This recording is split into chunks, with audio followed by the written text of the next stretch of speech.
Hi, and welcome back to Readings of Travels with My Lamps. This is Chapter 8. Oh, I don't know. Was that a crappy intro? It didn't feel right. Something's missing. I'll be right back. Alright, that's better.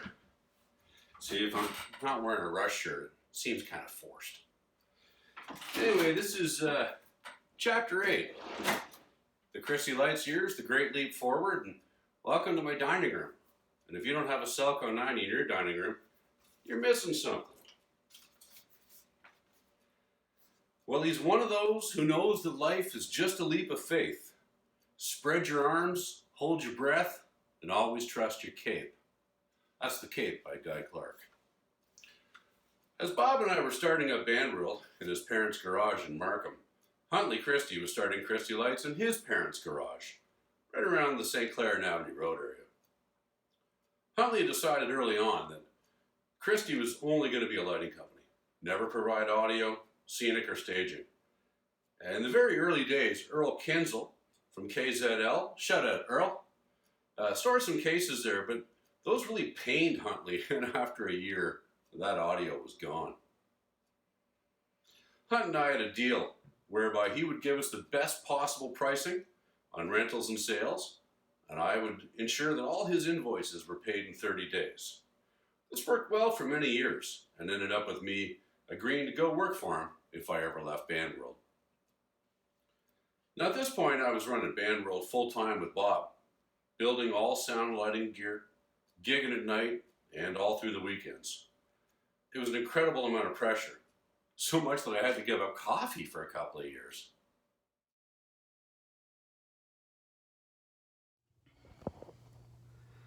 Hey everybody, thanks for stopping in Orlando, Florida. And thanks Eric for spelling my name right and now giving me a chance to say it right live as a guest speaker on your Read a Book Daily. So after 6 years of this, Eric and Bob running Bandworld, Eric realized that more than half of his revenue was coming from outside of Bandworld. I didn't even know he was part of Bandworld. So on Friday, he calls Huntley Christie, and on Monday, he moves his own desk all the way downtown to 71 Ossington Avenue, and he shares a sales office with Dave Eveson. Big shout out to Dave. Anyway, with Dave, he learns a ton, and we become quite a good team, all of us. Goldie, Ian Hall, Floyd, Ven, and myself with Eric. We were a pretty good team, way back, the originals. Thanks everybody, stay safe. When we got the first moving lights in Telebeam 400s, the game was changing pretty quick. At that time, the only moving light was Verilight, and you couldn't own them. And you had to use their programmers. Like the Guitar Gag and Spinal Tap, you couldn't touch it or even look at them. So everybody was in the shop freaking out at this new technology that Huntley had bought and we could now touch and play with. Everybody was there, so I went home and I paper cued the song Red Tide by Rush. Sense a theme? And went into the shop about 9 o'clock that night. Worked all night by myself. By dawn, I had mastered the chiclet controller and knew how to make smooth transitions. My first light gig was with Jean Legault in Montreal, and for many years I was in and out of that great city programming all kinds of show. Rip, John. Very shortly after I joined Christie Lites, Huntley brought in Louis Racine as the general manager. Now at the time, there was a lot of tension between the Anglophone and the Francophone communities in Canada, and it extended right into the lighting industry. Louis painted a metaphorical line right down the middle of the shop. Told me he didn't think we were good enough for his exalted standards. The exact words: there's two things I don't like about Christie Lites. You and your crew, and I'm not going to use you. Now, I will give him credit for being up front in an industry notorious for bullshit. He told me that he viewed me as a lone wolf and not a company man. Told me I'd never be able to program a show for another lighting director like Shalom Dolgoy. Got me thinking, so I called Shalom, who's just retired from Ryerson. Congratulations, bro. and I asked him if we had a show that we could work on together, and he happened to need a programmer for an event in Arcadian Court. Beautiful white room, lots of mirrors. Off we went. Shalom as LD and me as board op. I kept my head down, did what I was told. There was one exception where he asked for green and orange together, and I delicately and diplomatically asked him to reconsider. I probably said, fuck that. Those are awful colors, bro. Pick something else. It wasn't long before I decided to just move my desk into my studio in Liberty Village. Still aligned with Christie, Huntley and I pursued Procol Harum and got the contract for the North American tour. Vern and I went with the band for a month. We had a pretty sweet kit of cutting-edge gear. I was a big fish in a small pond, and this tour was a real awakening on many levels. Let's call it a few rookie mistakes and leave it at that, shall we?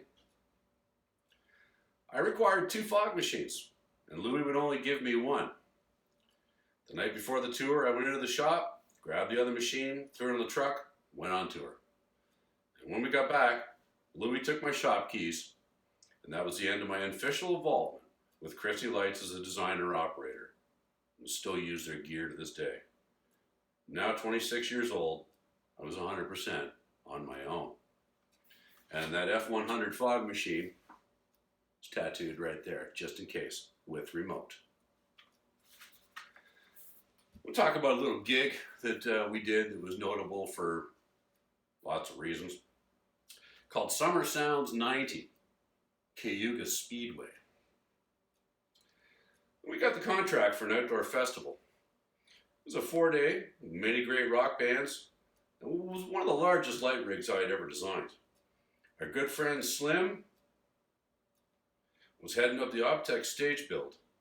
Before I drove up in the truck with Floyd, Huntley had given us very clear instructions that we were not to open the back of the truck until we were paid in full.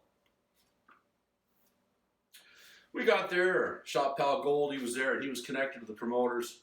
There was no money waiting for us, but, Goldie was a brother, and he promised, we'll get the cash, and we unloaded and started setting up this large light rig.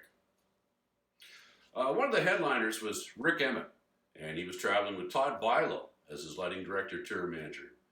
Todd was busy with all the artist needs that day, and he came out of the light board 90 seconds before the start of the show.